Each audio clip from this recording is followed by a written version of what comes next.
so that so that you can visualize what we are talking about when we are talking about it, and you'll have a better knowledge as to where we are coming from.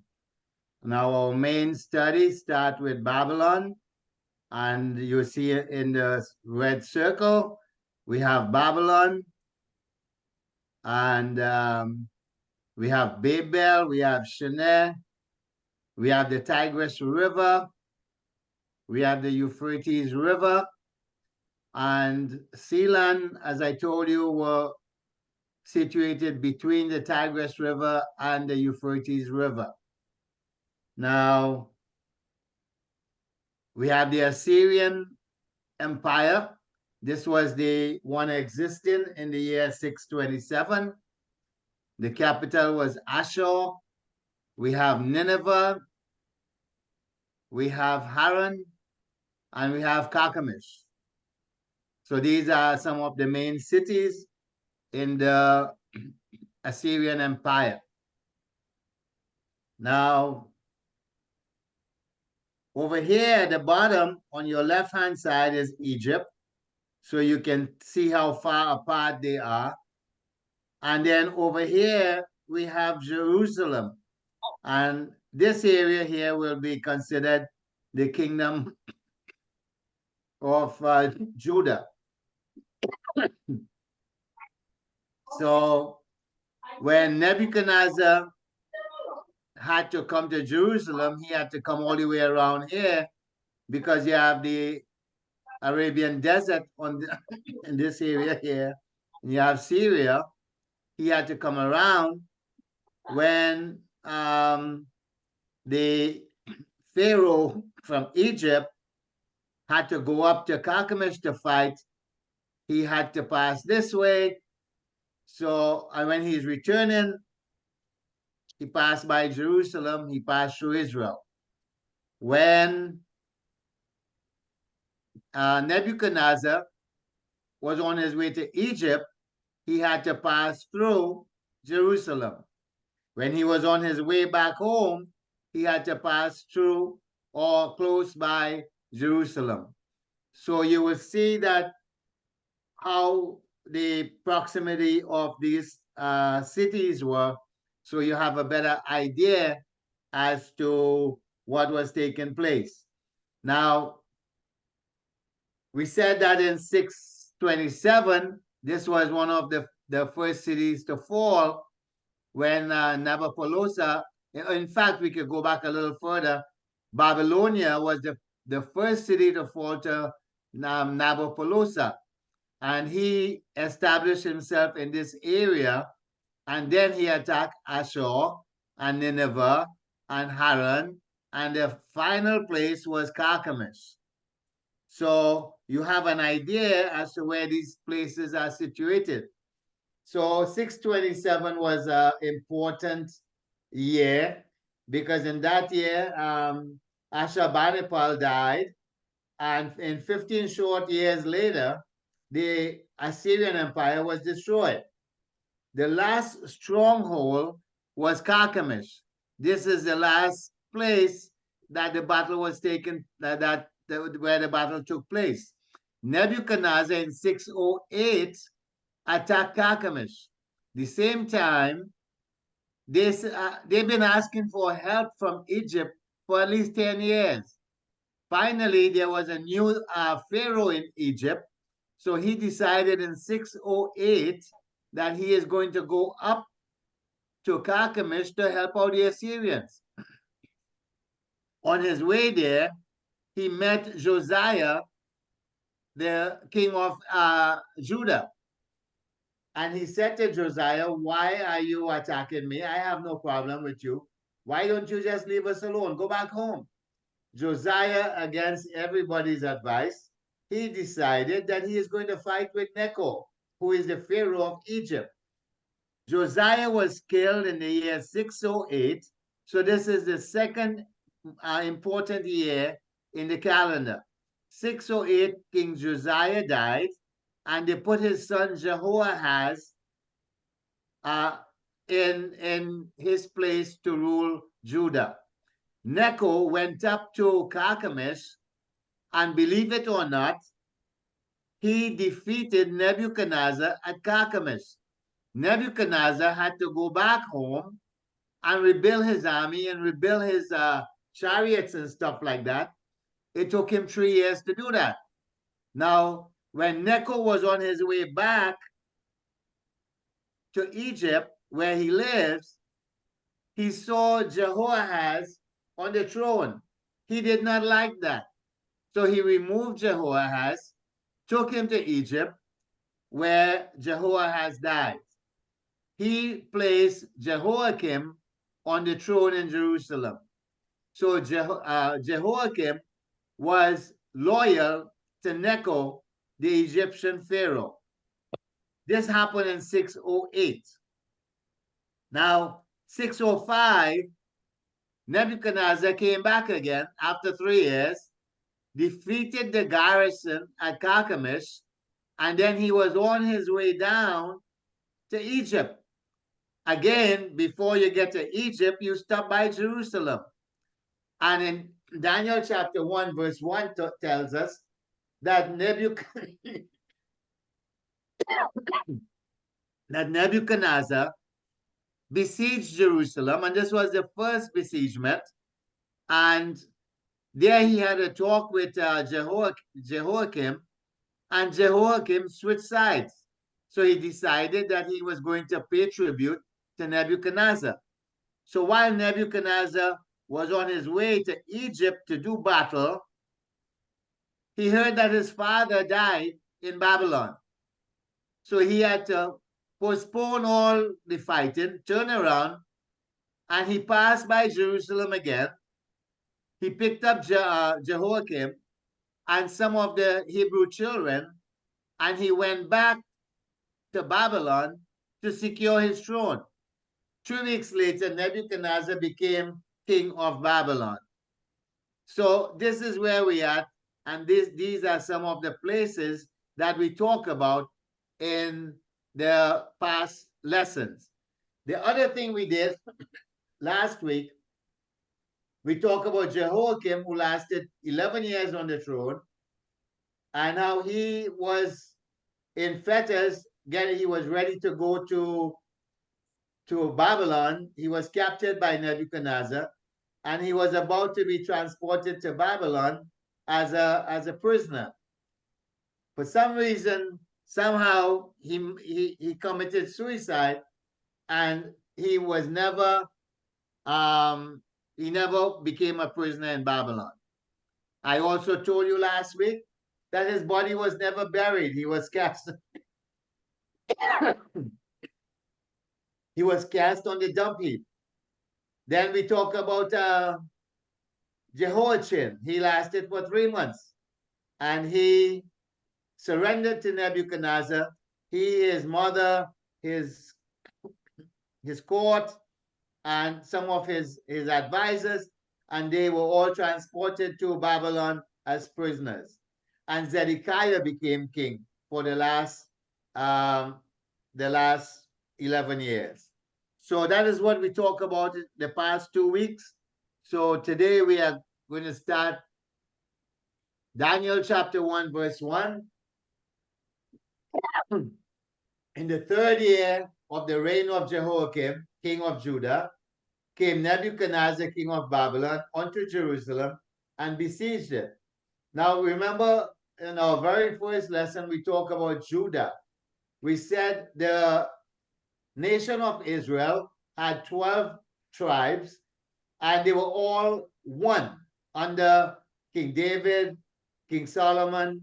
And then because of Solomon's sin and leading Israel into idolatry, God split the kingdom of Israel. So we got the northern kingdom and the southern kingdom.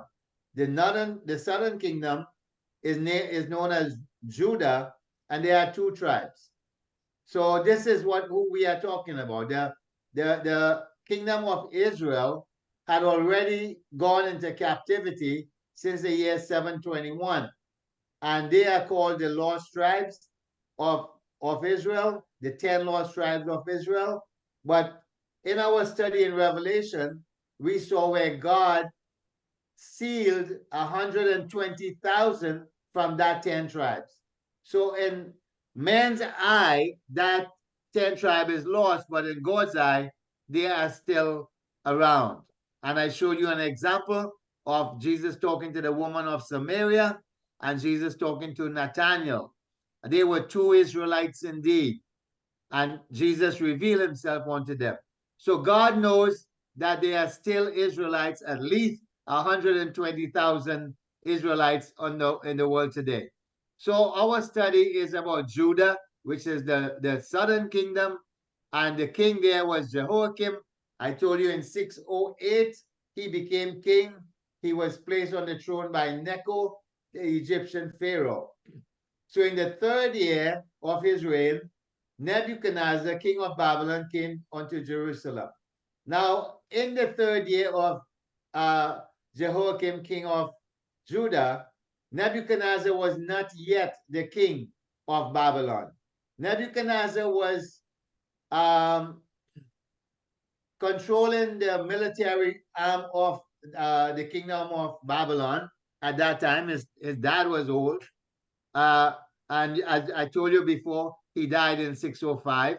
So he wasn't doing much ruling at that time.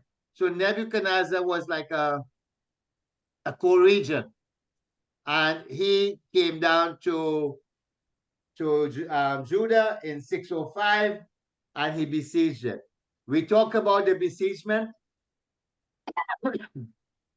We said there are three separate besiegements. This one is counted because it's the very first one. And Nebuchadnezzar, he took Jehoiakim to Babylon as a prisoner, and he took some children as a prisoner. This was the first besiegement. The second besiegement took place around 597, 598, where he took at least 13,000 Jews back to Babylon. And in that group, he took Ezekiel, the prophet. And then the last besiegement was in 586, when the whole of Israel was destroyed, the walls were destroyed, the temple was destroyed, the king houses were destroyed, everything was destroyed. The royalty was either killed or taken prisoner into Babylon. That was the third besiegement. And the poorest of the poor people remained in Judah at that time. So this is what we got, Daniel chapter 1, verse 1. Verse 2, and the Lord gave Jehoiakim, king of Judah, into his hands. So Nebuchadnezzar came on the scene. The Lord delivered Jehoiakim into the hands of Nebuchadnezzar with part of the vessels of the house of God, which he carried into the land of Shinar to the house of his God. And he brought the vessels into the treasure house of his God.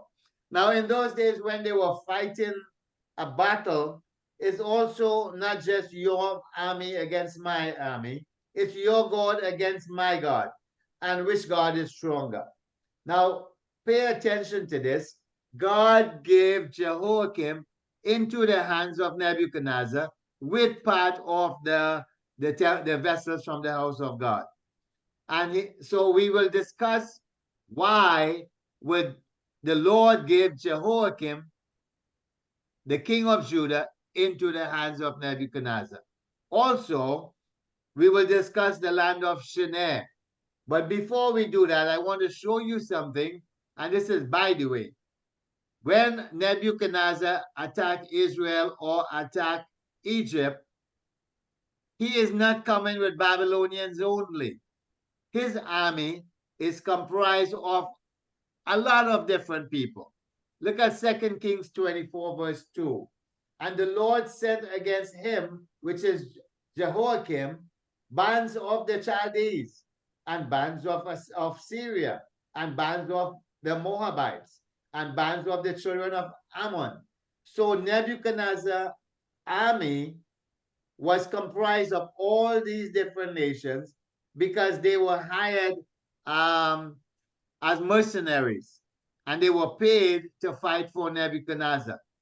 So God allowed all these different nations to join together and come against Judah and send them against Judah to destroy it according to the word of the Lord, which he spake by his servant the prophet.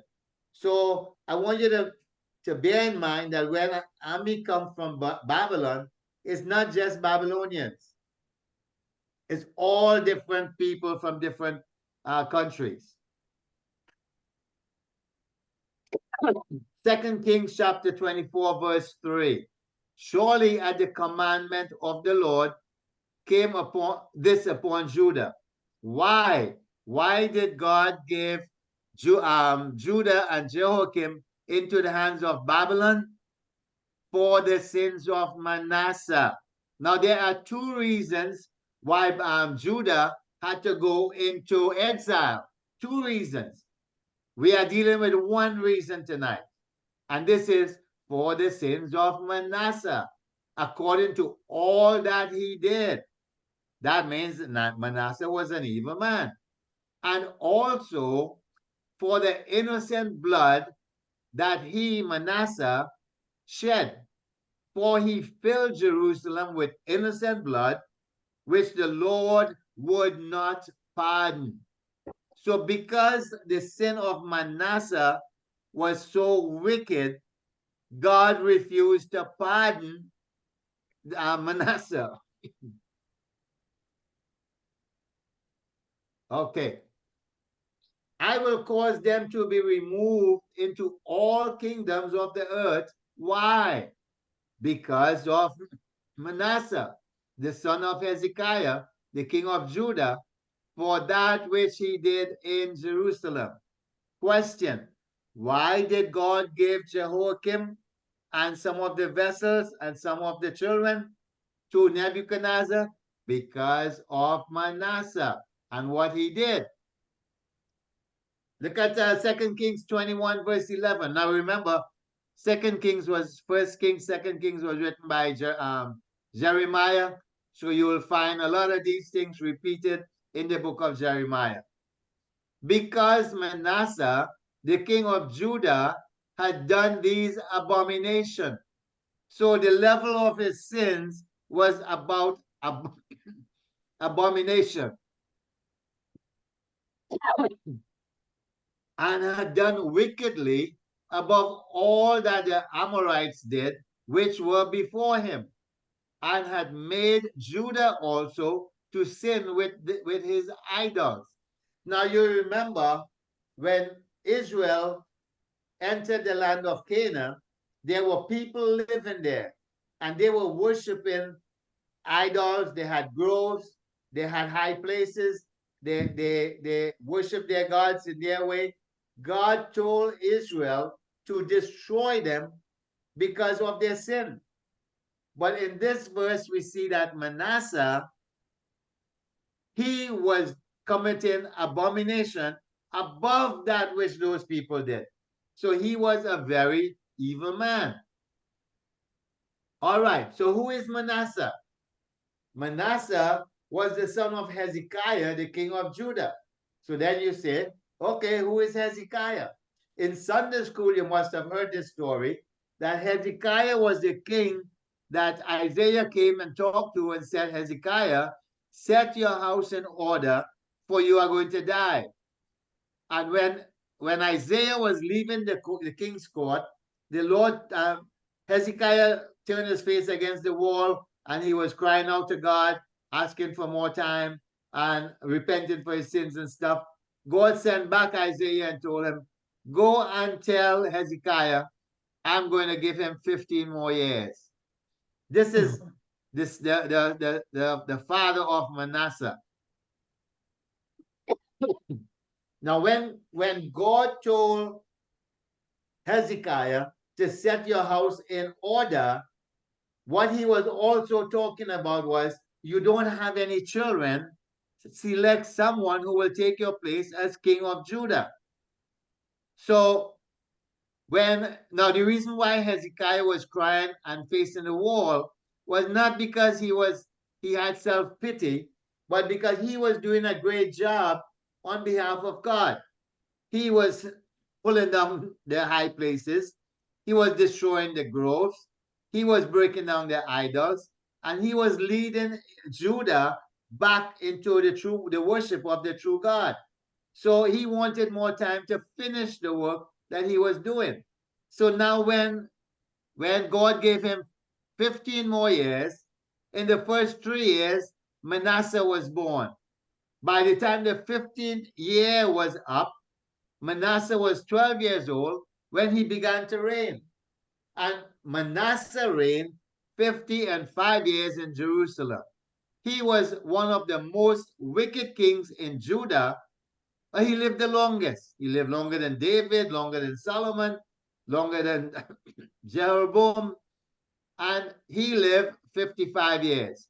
But because of that extra 15 years that God gave Hezekiah, Manasseh was born.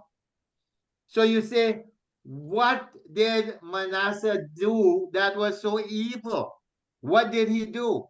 Now, this picture is a picture of what takes place in the grove. They will find a tree. They will cut out the picture, the statue of gods, and they will worship these gods. So the question is, what did Manasseh do that was so evil? He built again the high places which Hezekiah, his father, had broken down, and he made groves. That was one. He reared up altars for Baalim. So he raised up altars, plural, all over Judah for Baal. He built, he also he built altars in the house of the Lord, in Jerusalem, on the Temple Mount. He built altars for these gods in the courts of the Lord. Look what Second Chronicles said, 33 verse 3 and 4. And he built for all the host of heaven in the two courts of the house of the Lord. And they worship the sun, the moon, the stars, the planets. And he built altars in the house of the Lord. And worship all the host of heaven and serve them. He used enchantment. He used witchcraft. He dealt with familiar spirits. He did Obia. And with wizards. And he carved the idols which he had made in the house of the Lord, in the house of God. Now you remember that Jehoiakim, when he died, the Lord refused to have his body buried. He received the burial of a donkey. That is, they throw his body on the dump heap. Now there's a reason why God did that. It's because of the type of sin that he did. Now that was a personal thing. That was a sin against his body. In this case, Manasseh was sinning against God, breaking the commandments, and he was also leading the children of Israel into idolatry. Now, this is something that he did also. And he made his son pass through the fire and observe times. So what does that mean? He offered child sacrifice to the gods of the Amorites and Baal and the other gods. He actually gave up his son. He threw him in the fire as a sacrifice. Another thing about Manasseh, his mother was the daughter of the prophet Isaiah. So the prophet Isaiah was his grandfather. And he was throwing the grandchildren of the prophet Isaiah into the fire. That is what Manasseh was doing. Now, not only did he did that, so Manasseh made Judah and the inhabitants of Jerusalem to err. Not only did he do that, he led Jerusalem into idolatry also. He led Judah into idolatry and to do worse than the heathens whom the Lord had destroyed before the children of Israel. This is the sins of Manasseh. Because Manasseh, the king of Judah, had done these abominations and had done wickedly above all that the Amorites did, which were before him, and had made Judah also to sin with his idolatry. So this is what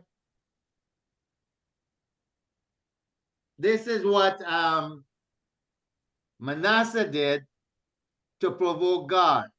This is the evil that Manasseh did. Now, look what the writer of Hebrews said. They were stoned, and he's talking about the prophets of God. They were sawn asunder, were tempted, were slain with the sword. They wandered about in sheepskin and goatskin, being destitute, afflicted, tormented. The author of Hebrews were talking about the prophets and what they've been through in the Old Testament. They were sawn asunder. Did you know which is the prophet that was sawn asunder? It was Isaiah. Did you know who saw him asunder? His grandson, Manasseh, sawed the prophet Isaiah in half. So he killed the prophet Isaiah. This is the sins that Manasseh did. Wherefore, the Lord brought upon them the captain of the host of the king of Assyria, which took Manasseh among the thorn and bound him with fetters and carried him away to Babylon. So, because Manasseh was so evil, God used the king of Babylon. Now, remember, Babylon was always existing even before Nabopolassar took it over. Remember, I told you Babylon was the religious capital of the Assyrian kingdom.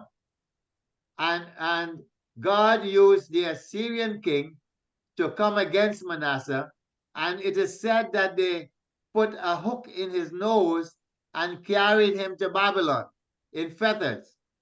Now, when he was in Babylon and when he was in affliction, he besought the Lord his God and humbled himself greatly before the God of his father. So in the dungeon, in prison, Manasseh repented for everything that he did, and he humbled himself before God and prayed unto him, and he was entreated of him. God was entreated of him and heard his supplication and forgive him and brought him again to Jerusalem into his kingdom. Then Manasseh knew that the Lord, he was God. In this study of Daniel, you will see God is a God of second chances. It is not how we begin the race. All of us were sinners before we came to the Lord. It is how we finish the race. Manasseh was a very evil man, a very wicked man, and he repented when he find himself in trouble. He seek God. God forgive him. God is a forgiving God. God forgive him, and God bring him back. God restored him to Jerusalem. And let's see what he did. Now, after this, he built a wall without the city of David.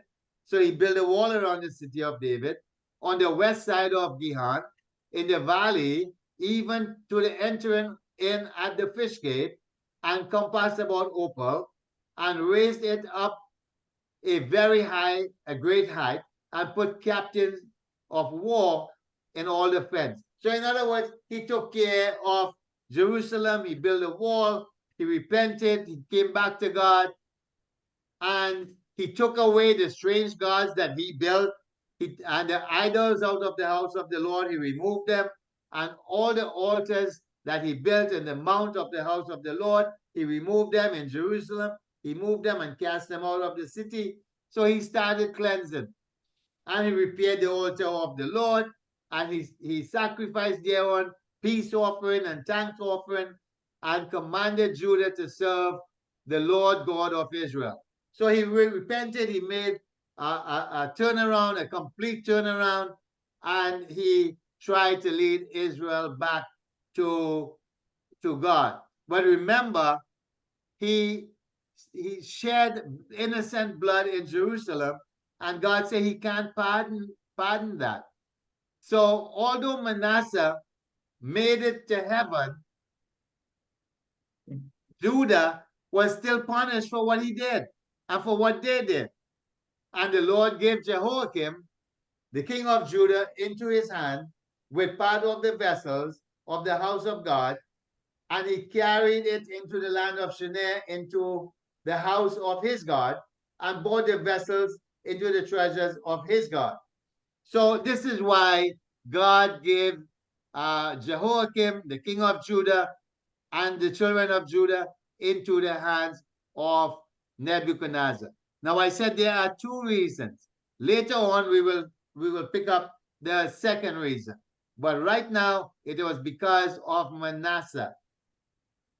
Now, the second thing we're going to look at is he carried into the land of Shinar, and I showed you in the map where Babylon is, and Shinar is around that area. And let us look at Shinar for a little bit. Where is Shinar? Shinar is in the first time we saw the land of Shinar was in Genesis chapter 10, verse 10. Nimrod he built the Tower of Babel in the land of Shinar. Shinar was mentioned 10 times in the Bible. Now you remember Achan, when Achan went to fight against the city of Ai, and he stole some garments and he stole some jewelry and stuff like that. The garments was from Shinar. That was one of the times that Shinar was represented. Now in Isaiah chapter 11, verse 11, God said, and it shall come to pass in that day that the Lord shall set his hand again the second time to recover the remnants of his people, which shall be left from Assyria, from Egypt, from Patros, from Cush, from Elam. Elam is Iraq, and Shinar. So there are still Jews living in the land of Shinar, and from Hasmat, and from the islands of the sea. The islands of the sea, God is going to draw his people back from Trinidad and from Barbados and from other islands back into Israel. That will happen in the last days, and we see the land of Shinar. God is going to take his people back. And if you notice, Shinar is right here, where the Tower of Babel was built. Now, the word Shinar means to shake out. And what happened there, Shinar is a very low-lying area. And after Noah's flood, the dead bodies from everybody who died, or most people who died, floated down into the land of Shinar, and the bones and their bodies remained there. There is where the Tower of Babel was built. So that is where the temple of the Babylonians were, and there is where Nebuchadnezzar took the utensils from the temple. Now, let's go on. Verse 3. And the king spake to Ashpenaz, the master of the eunuchs, that he should bring certain of the children of Israel, and of the king's seed, and of the princes. Now, this is the first time the word eunuch is mentioned here. I want you to pay attention to that. And his job, Ashpenaz's job, was to collect the children of Israel. Now, this is important to note. I will come back to this in a minute. And the king's seed, and of the princess. The devil had already started to blur the bloodline of Jesus at this point. This is important, that the king of Babylon start taking away the king's seed from Judah. Now remember, um, Jesus came from the lineage of David. And all the kings, Hezekiah was from the line of David, Jehoiakim was from the line of David, and these children was from the line of David. And the devil was attempting to destroy the lineage of Jesus. Let's go on. Next verse. Children in whom was no blemish, and well favored, and skill in all wisdom, and cunning in knowledge, and understanding science, uh, and such as had the ability to stand in the king's palace, and whom they might teach the learning of the tongue of Chaldeans. So they selected the very best children and take them to Babylon. What I want you to notice here is how Nebuchadnezzar, and I talked about this before, when kings conquered certain countries, they had a different style in dealing with the people that they conquered. The Assyrians, when they conquered the northern kingdom, they removed the children of Israel from their area and bring foreigners to live there, and they intermingle. Nebuchadnezzar had a different approach. He will take the brightest of all the children, the best of all the children, and he would educate them and train them and brainwash them and then send them back to their country to rule on his behalf. Let's go on. And the king appointed them a daily portion of the king's meat and the wine which he drank, so nourishing them 3 years. So these guys that they brought from Jerusalem, they was enrolled in a 3-year course to become a Babylonian. And at the end thereof, they might stand before the king. Now look at this. Now among these were the children of Judah: Daniel, Hananiah, Mishael, Azariah. And look at the other verse that I put there. And he should bring certain of the children of Israel. So now we are seeing like if there is two groups, but that is not two groups. The children of Judah is also the children of Israel. I just wanted to clear that up. Unto whom the prince of the eunuch gave names, for he gave unto Daniel the name Belteshazzar, and Hananiah the name Shadrach, and Mishael, Meshach, and Azariah, Abednego. So what they did, first of all, they separate the children from their land. The second thing, they take away their identity and give them new names. Daniel was God is my judge. That was the meaning of the word Daniel. Hananiah was Yah has been gracious. Mishael, who is like the mighty one. Azariah, Yahweh was help. They give them these names. Belteshazzar, Bel will Bel protect his life. Shadrach, commander of Aku. Meshach, who what Aku is, and Abednego, servant of Nebo. Nebo was a god of a Babylonian god. So they take away their Hebrew name and give them Babylonian names. But Daniel purposed in his heart that he would not defile himself with a portion of the king's meat, nor with the wine which he drank. Therefore, he requested from the prince of the eunuch. Now we have the master of the eunuch. Now we have the prince of the eunuch, that he might not defile himself. Now God had brought Daniel into favor and tender love with the prince of the eunuch. And the prince of the eunuch said unto Daniel, I fear my lord the king, that who had appointed the meat and drink.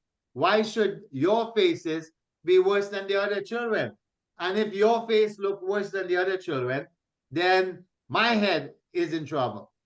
Then Daniel said to Melsa, so the prince of the eunuch, his name was Melsa, whom the prince of the, oh sorry, this is another guy, whom the prince of the eunuch has set over Daniel, has Hananiah, Mishael, and Azariah.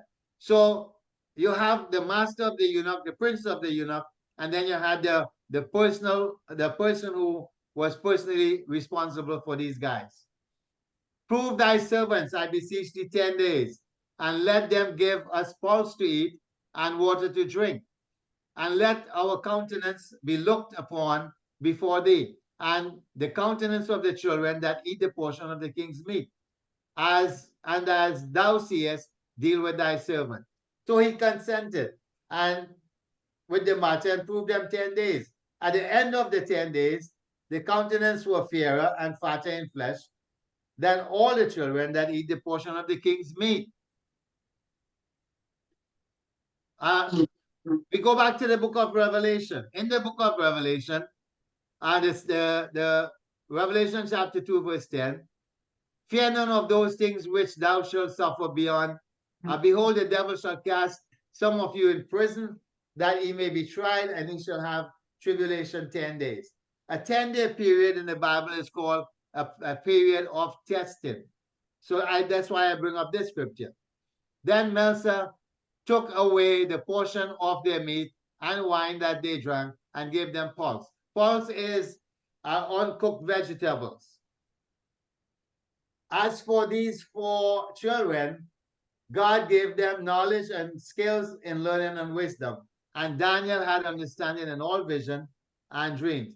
Now, the reason why they had knowledge and skill in all learning and understanding all visions and dreams is not because they eat raw vegetables. It is because God gave knowledge to them. So just in case I have a lot of people who are very bright, your wisdom came from God. Your knowledge came from God. You are bright because God gave that to you.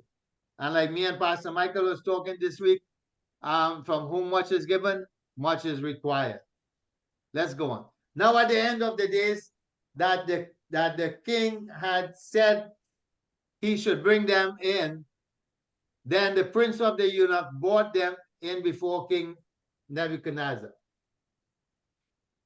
And said, and okay, I have to give you this story. This is very important. Now, you remember I told you Hezekiah was sick and he got better and God gave him 15 more years. Now, the king of Babylon heard about that. Remember I told you Babylon existed at that time? They had a king at that time. And the king of Babylon was happy for him. Behold, the day come. All right, before I get to that verse, let me tell you the story. So the king of Babylon sent an envoy and sent gifts to Hezekiah, a get well card, and congratulating him on his recovery.